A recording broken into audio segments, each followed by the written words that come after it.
अस्सलामुअलैकुम viewers, enterprise application development series का ये फर्स्ट लेक्चर है। तो इस लेक्चर में हम अंडरस्टैंड करेंगे what is enterprise application development, 3 main features of enterprise application development including billing system, customer relationship management system, suppliers relationship management system. So what is enterprise application development? Enterprise application development is a complex process of creating application for business's purpose. Designing and developing such enterprise application means satisfying hundreds or thousands of separate requirements. Enterprise application development basically एक complex process होता है businesses applications को create करने के लिए। Designing and developing such enterprise applications यानी enterprise applications को basically किसी स्पेसिफिक ऑर्गेनाइजेशन के लिए, किसी स्पेसिफिक कंपनी के लिए या यूज़र रिक्वायरमेंट की बेस पे एंटरप्राइज एप्लीकेशन को डेवलप किया जाता है। तो ये वेब एप्लीकेशन से डिफरेंट है। एंटरप्राइज एप्लीकेशन में लॉट्स ऑफ ट्रांजैक्शंस इन्वॉल्व होती हैं, पेमेंट्स की इंफॉर्मेशन इन्वॉल्व होती है, उसके अलावा इसमें सिक्योरिटीज़ को मैनेज करना पड़ता है। सो सिंपल वेब एप्लीकेशंस जो हमारे पास होती हैं लाइक w3school.com है, javapoint.com है। सो ऐसी कई वेबसाइट्स हैं। इनका पर्पस क्या होता है? लर्निंग पर्पस होता है, यानी आपने कुछ लर्न करना है इनसे, तो वो हमारे पास वेब एप्लीकेशंस है। एंटरप्राइज एप्लीकेशंस में हमारे पास बिजनेस की इन्वॉल्वमेंट होती है। तो एंटरप्राइज एप्लीकेशन को डेवलप करने के लिए जावा ने एक बेस्ट प्लेटफॉर्म इंट्रोड्यूस करवाया है, J2EE प्लेटफॉर्म।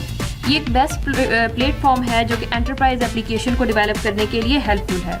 तो अपकमिंग वीडियोस में हम J2EE प्लेटफॉर्म को अंडरस्टैंड करेंगे।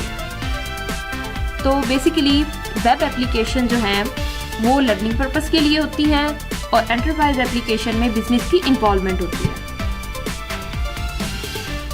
उसके बाद हमारे पास टॉप एंटरप्राइज एप्लीकेशन सॉफ्टवेयर्स हैं, कम्युनिकेशन सॉफ्टवेयर हैं और कस्टमर सर्विस सॉफ्टवेयर हैं। कम्युनिकेशन सॉफ्टवेयर में हमारे पास जूम है और हूटसूट है।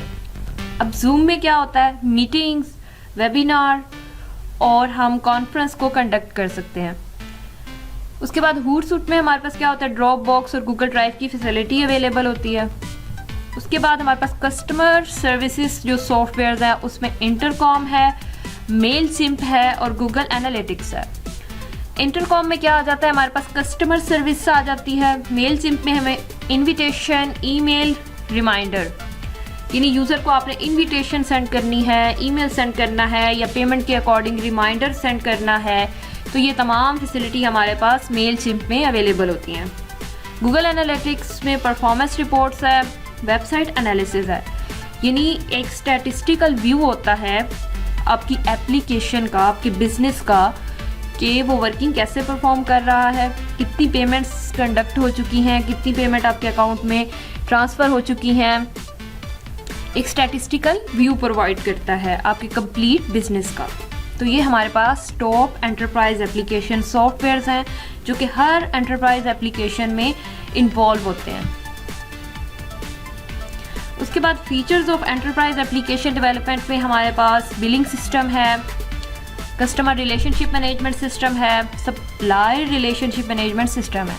बेसिकली ये फीचर्स हैं एंटरप्राइज एप्लीकेशन डेवलपमेंट के, क्योंकि इनके बगैर एंटरप्राइज एप्लीकेशन इनकम्प्लीट है। ये जो फीचर्स हैं ये मस्ट इन्वॉल्व होते हैं हर एंटरप्राइज एप्लीकेशन में। सो फर्स्ट ऑफ ऑल हम देख लेते हैं कस्टमर रिलेशनशिप मैनेजमेंट सिस्टम को। अब कस्टमर रिलेशनशिप मैनेजमेंट सिस्टम क्या है? A customer relationship management system helps companies or organization to stay connected with customers. ये एक ऐसा environment provide करता है जिसमें कंपनीज के एम्प्लॉयज़ और क्लाइंट और कस्टमर आपस में कनेक्ट होते हैं। आपस में एक ऐसा environment provide करता है जिसके थ्रू कस्टमर इंटरेक्ट कर सकते हैं कंपनीज एम्प्लॉयज़ के साथ। कस्टमर रिलेशनशिप मैनेजमेंट बेसिकली एक ऐसा सिस्टम है जो कि कस्टमर की सर्विसेज को, कस्टमर की इंट्रैक्शन को, एम्प्लॉयज़ की इंट्रैक्शन को कंट्रोल करता है। उसके बाद हमारे पास आ जाता है एंटरप्राइज बिलिंग सिस्टम। तो ये भी हमारे पास एंटरप्राइज एप्लीकेशन का एक बेस्ट फीचर है, क्योंकि बगैर इसको यूज़ किए एंटरप्राइज एप्लीकेशन इनकम्प्लीट है। So you will need a billing system to invoice and track customer orders. Billing system often are designed to handle everything from computer charge to provide statement.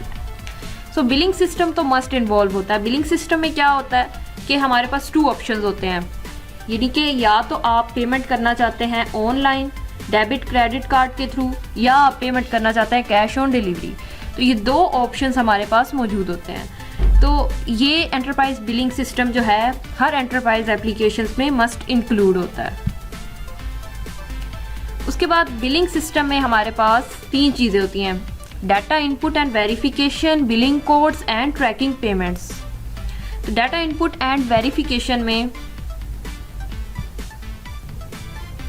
Enterprise billing system, ये enterprise application को develop करने के लिए एक best feature है। इसमें हम first point को देखते हैं, data input and verification. Creating customer profile is essential to tracking your customer orders. You will need to collect your customer name, billing address and terms of payment. तो customer की एक profile बनाई जाती है, कुछ फॉर्म फील्ड्स अवेलेबल होती हैं जिसमें यूज़र अपना नेम, अपना एड्रेस और टर्म्स ऑफ पेमेंट को ऐड करता है, यानी कैश ऑन डिलीवरी करना है या फिर डेबिट और क्रेडिट आपने पेमेंट करनी है। तो ये बेसिकली एक प्रोफाइल होती है जो कि यूज़र को दी जाती है। और नेक्स्ट तो आफ्टर दिस आपको वेरिफिकेशन के तौर पे एक मैसेज रिसीव होता है कि आपकी पेमेंट एक्सेप्टेड है। उसके बाद हमारे पास एंटरप्राइज बिलिंग सिस्टम में सेकंड पॉइंट है बिलिंग कोड का। Developing a code system is important for tracking money because you can use the codes to categorize product and services, especially if you offer a multitude of products and services. Enterprise billing system में last point है tracking payment का। Tracking payment is the core function of billing system. You can configure your billing system to approaching due dates, reminder about upcoming transfer amount. The system can then prompt your business staff to send specific text to customer that remind customer to pay their bill. Tracking payment में क्या होता है, basically एक reminder होते हैं जो कि user को भी दिए जाते हैं और आपको भी दिए जाते हैं कि इस डेट को आप इतनी अमाउंट आपके अकाउंट में ट्रांसफ़र कर दी जाएगी या इतनी अमाउंट आपके अकाउंट में ट्रांसफ़र कर दी गई है। तो यूज़र को भी ये रिमाइंडर जाते हैं कि आपने फ़लाँ डेट को ये बिल पे करना है, ठीक है, क्योंकि आपने ऑनलाइन बहुत सी सर्विसेज ली होती हैं, तो मंथली पेमेंट होती है, किसी की वीकली पेमेंट होती है, तो वो रिमाइंडर चले जाते हैं ईमेल पे आपके कि फ़लाँ डेट को आपने इतनी पेमेंट पे करनी है।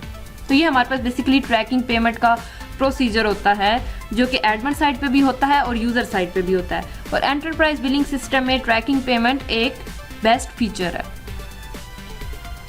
Management system. Supply relationship management system is the discipline of strategically planning for and managing all interaction with third-party organization that supply goods or services to an organization. Supply relationship management basically क्या है कि third party organisation से आप कुछ services ले लेते हो या कुछ प्रोडक्ट्स ले लेते हो, तो उसको मेंटेन करने के लिए हमारे पास सप्लाई मैनेजमेंट एक सिस्टम है जो कि एंटरप्राइज एप्लीकेशन में